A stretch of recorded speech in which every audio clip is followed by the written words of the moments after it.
Unlike the last few unboxings, this box actually arrived this week. And look at this box. It is stout and practically, not perfectly, but practically unblemished. It has survived the ongoing postal war quite intact. It's very sturdy, heavy cardstock, and is using pretty tough tape. Now, we're going to kind of fast forward through a lot of the opening shenanigans that normally go on the channel. And instead of doing this, cutting through every slice of tape and laboriously opening things up, we're just going to accelerate through all of that. So now, please join me as we regard oceans of bubble wrap. It's hard, even when you're looking at it with me, to recognize just how much bubble wrap is actually in here. This box is the full length of my torso. It's deep and wide and long. And this object that I'm unraveling here is soft. So a soft object swaddled in layer after layer of bubble wrap, revealing a velvety dice bag for Zorro, the RPG, which is what this unboxing is all about. And inside this dice bag, there is more than just dice, which is kind of cool. So we have Zorro-themed D6s because Zorro, the role-playing game, is a totally new edition of the classical and beloved West End Games D6 system, fine-tuned and accelerated. And these tokens we can use for our hero points. They're double-sided metal tokens. We'll take a look at them as soon as I can get them out of the bag, but here's a teaser. One side has the Zorro logo on it. And for the dice, well, the 6 has been replaced by Zorro's sigil. If you're Canadian, like me, that sigil is a Z. If you're from somewhere else, perhaps you call it something else, like Z. All right, so we'll put these to the side and concern ourselves once more with the bubble wrap, because the main event has yet to be revealed. Although we can see part of it now, can't we? We can see that silvery Z waiting for us against a black background.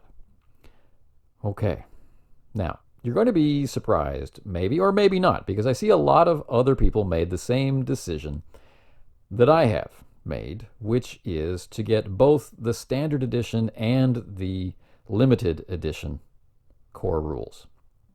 So you'll notice a flash of color, and then we're back to the black. And then we're going to go through a couple of more revolutions, alternating between color and black. The way that the pledges worked out for this particular Kickstarter, it just became not only possible, but, well, plausible to do it this way rather than just try to get the limited edition version. And besides, there is something so iconic, so strongly visual about Zorro that maybe in this case the simple leather cover isn't quite enough. Although that Z slash on the back goes a long way toward inspiring me. But look, there's the actual West End Games logo. This is an official update through the license holders of West End Games to update D6. You might be wondering, especially if you have a lot of fond memories of playing Star Wars First Edition, Second Edition, Revised, what would need to be updated?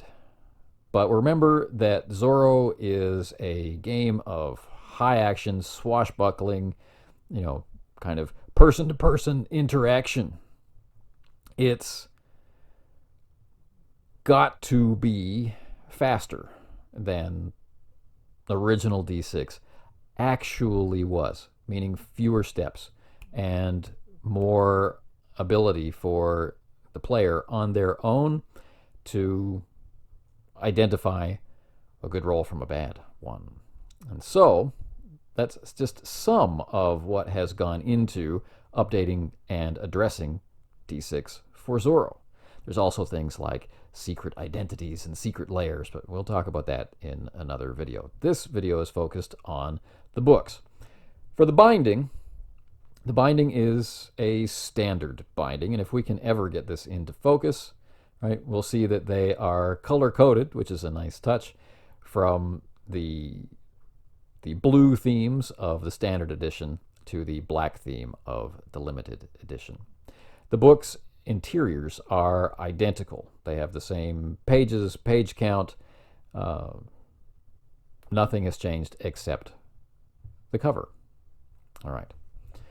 We're going to go inside the standard edition first. We'll just do a little damage check here so we can see, are there any production errors? Are there any wrapping errors? Things like that. So both books came in excellent condition, which is not a surprise considering the amount of bubble wrap that was involved in getting them ready. Now, let's talk a little bit about quality. For print quality, for our art, we have a pretty normal amount of detail for the cover art. Right?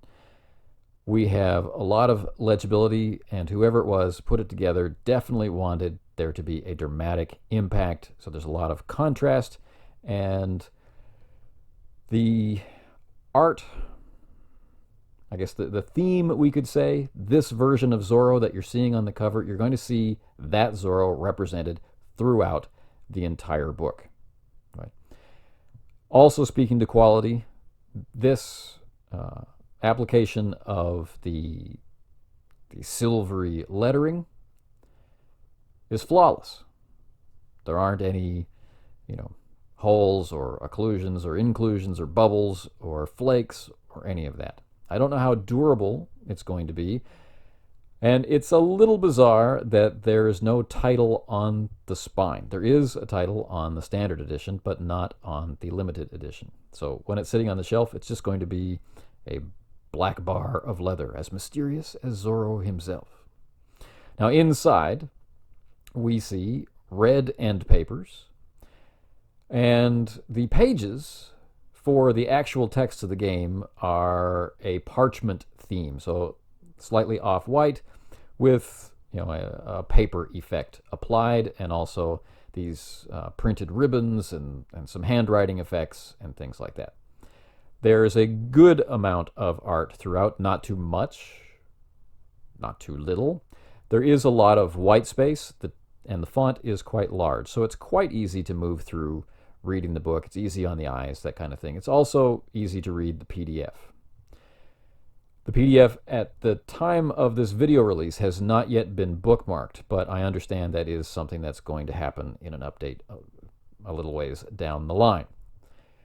All right, so you see that there's the typical blend of sidebars and art in the normal places, and how everything is quite neatly organized. Easy to read tables, easy to read stat blocks for characters, inspiring art of different types. We have action-oriented art, and we have scenes from the comics, we have scenes from the films and whatnot. But everything is done in a consistent art style without a lot of variation.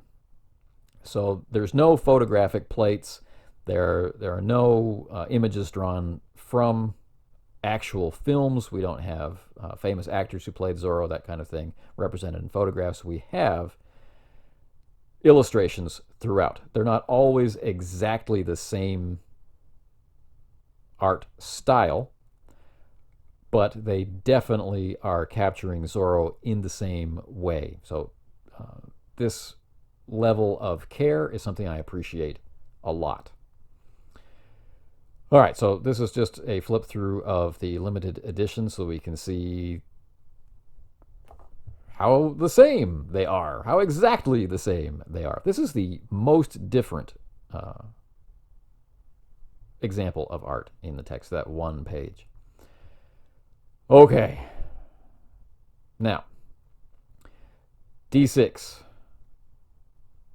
updated for Zorro. Can you get it, or is this only just for backers at the moment? Well, yes. As the international shipping is now concluding, I'm among the last people to get the game, but not the last. So I feel a little bit of connection to my fellow backers this time out. The game is available at a variety of different outlets, such as Studio 2 Publishing. So if you're looking forward to getting the game in PDF or in print, that seems to be possible. You can also get it directly from Gallant Knight Games. Okay, now I'm sure some of you are wondering, hey, what happened to those tokens and what happened to the dice? Surely this video is not going to end now without showing us those. Well, I don't know.